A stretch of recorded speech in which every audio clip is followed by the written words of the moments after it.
നമസ്കാരം കൂട്ടുകാരെ. ഇന്നത്തെ വീഡിയോ കോഴി വളർത്തലിൽ പച്ചിലകൾ കൊടുക്കുന്നതിൻ്റെ പ്രധാന കാരണങ്ങളെപ്പറ്റി വിവരിക്കുകയാണ്. ഇത് ആടലോടകമാണ്. ഇത് വളരെ അത്യാവശ്യമാണ് കോഴി വളർത്തുന്നവർ ഈ ചെടി വളർത്തേണ്ടത്.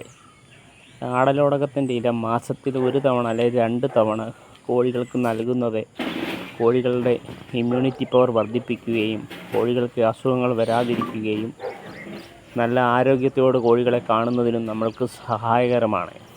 അതിനായി കോഴി വളർത്താൻ ഇറങ്ങുന്ന കർഷകർ ശ്രദ്ധിക്കേണ്ടതാണ്. ഈ ചെടി വീട്ടുവളപ്പിലോ നമ്മുടെ പുരയിടത്തിലോ എവിടെയെങ്കിലും 2-3 മൂട് വെച്ച് പിടിപ്പിച്ചാൽ നമ്മൾക്കിത് വളരെ ഉപകാരമുള്ള ഒരു ചെടിയാണ്. ഇത് കോഴികൾ നന്നായി കഴിക്കുന്നതാണ്. പ്രത്യേകിച്ച് BB380 കോഴികൾ. മറ്റ് കോഴികൾക്ക് ഇത് കൈരളിക്ക് കൊടുത്തിട്ട് കഴിക്കുന്നതിൽ അവ BB380 കഴിക്കുന്നത് പോലെ കഴിക്കുന്നതായി കാണുന്നില്ല. അങ്ങനെയുള്ള കോഴികൾക്ക് ഇത് അരിഞ്ഞിട്ട് തീറ്റയിൽ മിക്സ് ചെയ്ത് കൊടുക്കേണ്ടതാണ്. ഇതിപ്പം ഞാൻ എൻ്റെ ഫാമിൽ കുറച്ച് ഇലകൾ കെട്ടിയതാണ് വീഡിയോ എടുക്കുവാൻ വേണ്ടി മാത്രമായി. എന്നോട് ചില സുഹൃത്തുക്കൾ പറഞ്ഞിട്ട് BB380 കോഴി കഴിക്കില്ല എന്ന് പറഞ്ഞതിൻ്റെ അടിസ്ഥാനത്തിലാണ് ഞാൻ ഈ വീഡിയോ എടുക്കുന്നത്.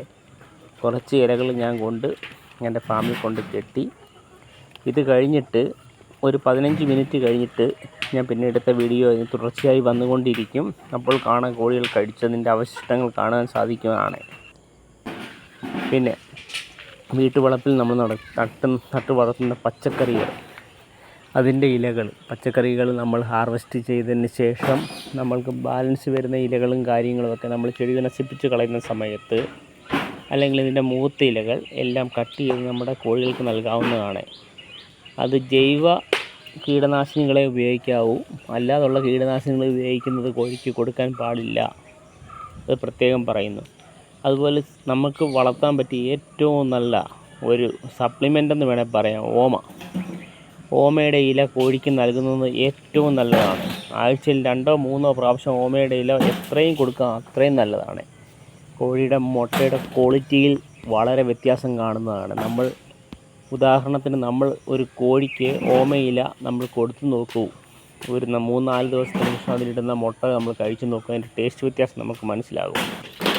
ഓമയില കൊടുക്കുന്നത് കൊണ്ട് കോഴികൾക്ക് വളരെ നല്ലതാണ്. അതിൻ്റെ വയറിനും അതിൻ്റെ ദഹന പ്രക്രിയയും അതിൻ്റെ ആരോഗ്യത്തിനും വളരെ നല്ലതാണ്. ഞാൻ എൻ്റെ ഫാമിൽ ഏകദേശം ഒരു 10-20 മൂട് ഓമ വെച്ച് പിടിപ്പിച്ചിട്ടുണ്ട്. വലിയ ഓമയുണ്ട്, പിന്നെ ചെറിയ ഓമകൾ വെച്ച് പിടിപ്പിക്കുന്നുണ്ട്. ആൾക്കാർ ചോദിക്കും എന്തിനാണ് ഇത്രയും ഓമ വെച്ച് പിടിപ്പിക്കുന്നത്? അതിൻ്റെ ഓമയ്ക്ക നമുക്ക് കഴിക്കാം. അതുപോലെ തന്നെ പച്ച ഓമയ്ക്ക നമ്മൾ കൊത്തി അരിഞ്ഞിട്ട് കോഴികൾക്ക് കൊടുക്കുന്നത് വളരെ നല്ലതാണ്. ഇപ്പോൾ ഈ തീറ്റച്ചിലവ് നമുക്ക് വളരെ കുറയ്ക്കുവാൻ സാധിക്കുന്നതാണ്.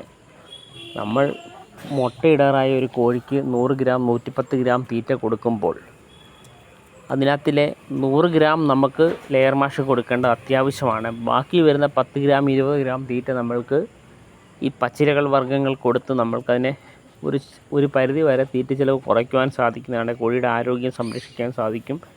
അതുപോലെ തന്നെ നമ്മുടെ മുട്ടയുടെ ക്വാളിറ്റി വർദ്ധിപ്പിക്കുവാൻ സാധിക്കും. അതുപോലെ സത്യസന്ധമായുള്ള വീഡിയോ ആണ് ചെയ്യുന്നത്.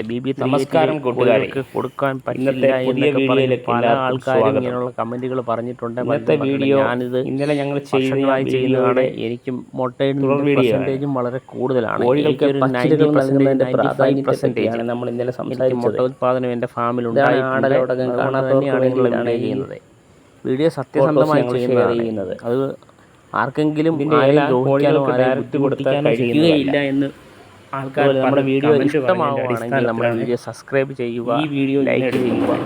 ഇത് ഞാൻ രാവിലെ ഫാം നടത്തുന്ന ആൾക്കാരിലേക്ക് തൂക്കിയിട്ട് കൊടുത്തു. ആരെങ്കിലും കർഷകർ നഷ്ടത്തിലേക്ക് ഒരു കർഷകർ നഷ്ടത്തിലേക്ക് പോകരുത്. കോഴി വളർത്തി ഒരു കർഷകർ നഷ്ടത്തിലേക്ക് പോകരുത് എന്ന് മാത്രം ഒരു ചിന്തയിലൂടെയാണ് ഈ വീഡിയോ ചെയ്യാൻ ഞാൻ സ്റ്റാർട്ട് ചെയ്തത്. ചെയ്യാനുള്ള കപ്പാസിറ്റിയോ കാര്യങ്ങളൊന്നും എനിക്ക് ഉണ്ടായിരുന്നതല്ല. കംപ്ലീറ്റ് ആയി കഴിഞ്ഞു. എനിക്ക് പറ്റിയുള്ള ബുദ്ധിമുട്ടുകളെ എനിക്ക് ചതിവുകൾ പറ്റിയിട്ടുണ്ട്. പല ചതിവുകളും അറിയാമെന്ന് വിചാരിക്കുന്നു. കോഴിയെ വാങ്ങിയിടത്തോട്ട് കോഴിയെ പല ഇടപാടുകളിലും എനിക്ക് ചതിവുകൾ പറ്റിയിട്ടുണ്ട്. ഇപ്പോൾ ഞാൻ കറക്റ്റ് എല്ലാം ചെയ്ത് ഞാൻ ഇതിനകത്ത് നിന്ന് പിന്മാറിയില്ല. ഇതുകൊണ്ട് തന്നെ മുന്നോട്ട് പോകും എന്ന് കരുതി ഞാൻ മുന്നോട്ട് പോയതിൻ്റെ അടിസ്ഥാനത്തിലാണ് എനിക്കിതെല്ലാം മനസ്സിലായത്. പിന്നെ എന്നെ കോൺടാക്ട് ചെയ്യുന്ന കർഷകരെ ആകുന്നതിനും വേണ്ടിയൊക്കെ ഞാൻ സഹായിക്കുന്നുമുണ്ട്. എന്നെ കഴിയുന്ന വിധം സാമ്പത്തികമായ എല്ലാവർക്കും നല്ല കാര്യങ്ങൾ പറഞ്ഞു കൊടുത്തും ചെയ്യേണ്ട രീതികൾ പറഞ്ഞു കൊടുത്തും ആരും ചതിക്കുഴികളും പാടില്ലാറുണ്ട്. അതുപോലെ തന്നെ അതിനുവേണ്ടിയാണ് ഈ കോഴിയുടെ നിരന്തരമായി ഈ വീഡിയോ ചെയ്യുന്നത്. കോഴികൾക്ക് കിട്ടാറുണ്ട്. BB380 കോഴികളെ എടുക്കുമ്പോൾ മെയിനായിട്ട് ശ്രദ്ധിക്കേണ്ട കാര്യം കോഴികളിൽ ഒരു പരിധി വരെ ഒറിജിനൽ BB380 കോഴിയാണോ ഒന്നാമത്തെ കാര്യം ഞാൻ കാണിച്ചു തരാം. രണ്ടാമത്തെ കാര്യം BB380 ഡേയോഡിനെ വളർത്തി നമുക്ക് 2 മാസമായി വിൽക്കുന്ന ആൾക്കാർ ഇതിന് മുഴുവൻ വാക്സിനേഷൻ എടുത്തതാണോ? രണ്ടാമത്തെ കാര്യം ധാരാളം പറഞ്ഞാൽ ഏകദേശം അതിനെ നമ്മൾ കൊണ്ടുവന്ന് കഴിയുമ്പോൾ നമ്മൾ കറക്റ്റ് ഇതിന് ഗ്രോവർ തീറ്റ കറക്റ്റ് കൊടുക്കും. ഗ്രോവർ സമയത്ത് തീറ്റയ്ക്ക് ഒരു ബുദ്ധിമുട്ടും ഉണ്ടാക്കരുത്. അതിന് എത്ര ഗ്രാമെന്ന് ഒന്നും നോക്കരുത്. ഗ്രോവർ മുട്ടയിടുന്ന സ്റ്റേജ് വരെ കറക്റ്റ് കൂട് നിറച്ച് എപ്പോഴും തീറ്റയും വെള്ളം ഉണ്ടായിരിക്കണം. സപ്ലിമെൻറ്റുകളെല്ലാം തന്നെ കൊടുത്തിരിക്കണം. മാസത്തിൽ ഒരു തവണ മസ്റ്റായിട്ട് വിരമരുന്ന് കൊടുക്കണം. റോബി പ്ലസ് കൊടുക്കണം. ലിവർ ടോണിക് കൊടുക്കണം. എന്തിനാണ് ഇത്രയും? അതുപോലെ വിമ്രാൾ ആഴ്ചയില്ല 15 ദിവസം കൂടുമ്പോൾ വിമ്രാൾ കൊടുക്കണം വേണ്ടിയാണ്. പിന്നെ കോഴിയുടെ രോമോ തൂവലൊക്കെ പൊഴിയുന്നുണ്ടെങ്കിൽ അതിനുള്ള സപ്ലിമെൻറ്റുകളും കൊടുക്കണം. ഒരു ദിവസം അത് 15 ദിവസത്തിൽ ഒരു തവണ കൊടുത്താൽ മതി. 100 കോഴിക്ക് ഇങ്ങനെയുള്ള കാര്യങ്ങളെല്ലാം കൊടുത്ത് കറക്റ്റ് നമ്മൾ ലെയറിൻ്റെ പരുവത്തിലേക്ക് എത്തിക്കേണ്ടതാണ്. എന്നെങ്കിൽ മാത്രം നമുക്ക് കറക്റ്റ് പ്രൊഡക്ഷൻ കിട്ടുകയുള്ളൂ. നല്ലത് കതിരെ കൊണ്ട് വളമിട്ടിട്ട് കാര്യമില്ല. പഴമക്കാർ പറയുന്ന പോലെ കതിരയിൽ വളമിട്ടിട്ട് യാതൊരു കാര്യവുമില്ല. നമ്മൾ കോഴിയെ ഗ്ലോബൽ സ്റ്റേജിൽ നമ്മൾ നല്ലത് വണ്ണം കോഴിയെ നോക്കണം. അതൊരു കോഴിക്കൂട്ടിൽ മറ്റുള്ളവരെ കയറ്റരുത്. അയൽപക്കക്കാരെ, നമ്മുടെ സുഹൃത്തുക്കളെ ആരെയും കോഴിക്കൂട്ടിൽ കയറ്റുവാൻ പാടില്ല. അസുഖമുള്ള കുട്ടികളെ, ജലദോഷമുള്ളവരെ, പനിയുള്ളവരെ ആരെയും കൂട്ടിൽ കയറ്റുവാൻ പാടില്ല. തീറ്റി കണ്ടിന്യൂ കൊടുക്കുന്ന ആൾക്കാർ തന്നെ കൊടുക്കുക. അല്ലാതെ പുതിയതായിട്ട് ഒരാളെ കൊണ്ടുവരിക. കോഴികളെ പേടിപ്പിക്കരുത്. അത് കഴിഞ്ഞിട്ട് ആ രീതിയിൽ വളർത്തിക്കൊണ്ട് വേണം കോഴികളെ കൊണ്ടുപോകുക. കുറേ കോഴികളെ മേടിച്ചിട്ടിട്ട് ആൾക്കാരെ വിളിച്ച് കണ്ടമാനം ആൾക്കാരെ വിളിച്ച് ഫാമിൽ കയറ്റിയും അതിന് തട്ടും മുട്ടും സൗണ്ടുകളൊക്കെ ഉണ്ടാക്കി കഴിഞ്ഞു കഴിഞ്ഞാലും നമ്മുടെ ഈ പ്രൊഡക്ഷൻ രാവിലത്തെ ഫുഡൊക്കെ കഴിഞ്ഞ് അവർക്ക് ശാന്തമായുള്ളൊരു അന്തരീക്ഷം സൃഷ്ടിച്ചു കൊടുക്കുവാൻ എടുക്കുകയാണ്. അതുപോലെ തന്നെ വാഴ, ഇതൊക്കെയാണ് നമ്മുടെ ഇന്നത്തെ വീഡിയോ. ഈ കോഴി കർഷകർ ഞാലിപ്പൂവിൻ്റെ വാഴ സ്ഥലമുണ്ടെങ്കിൽ കുറേയേറെ വാഴ നിങ്ങൾ വെച്ചോളൂ. നിങ്ങളത് കൊല വിൽക്കാൻ വേണ്ടിയല്ല, കിട്ടുന്ന കൊല ബോണസ്. അതിൻ്റെ ഇലകൾ ഒരു 10 ഇലയുണ്ട്, ഒരു 3 ഇല ആരെങ്കിലും വളർത്തി രക്ഷപ്പെട്ട കുറേ വാഴകൾ വെക്കാൻ ഇഷ്ടത്തിന് കന്നുകളുണ്ടാകും. ആ ഇലകൾ നമുക്ക് ഇതുങ്ങൾക്ക് കൊടുക്കാം. ഇതിന് കിട്ടുന്ന പഴം നമുക്കൊരു ബോണസ്, കൊല നമുക്കൊരു ബോണസ്, നമ്മുടെ ആവശ്യത്തിന് ഉപയോഗിക്കാം. അതുപോലെ കൊല വെട്ടിക്കഴിഞ്ഞ് കഴിഞ്ഞാൽ ഈ വാഴപ്പിണ്ടി ഒരു 2-3 പോളകൾ പൊളിച്ചതിന് ശേഷം ഇതിനകത്ത് കിട്ടുന്ന പിണ്ടികൾ ചെറുതായി അരിഞ്ഞ് കോഴികൾക്ക് നൽകാവുന്നതാണ്. പ്രത്യേകിച്ച് ചൂട് സമയത്ത് കോഴികൾക്ക് വളരെ ഇഷ്ടമുള്ള സാധനമാണ് വാഴയില. അതും കർഷകർ ശ്രദ്ധിക്കുക.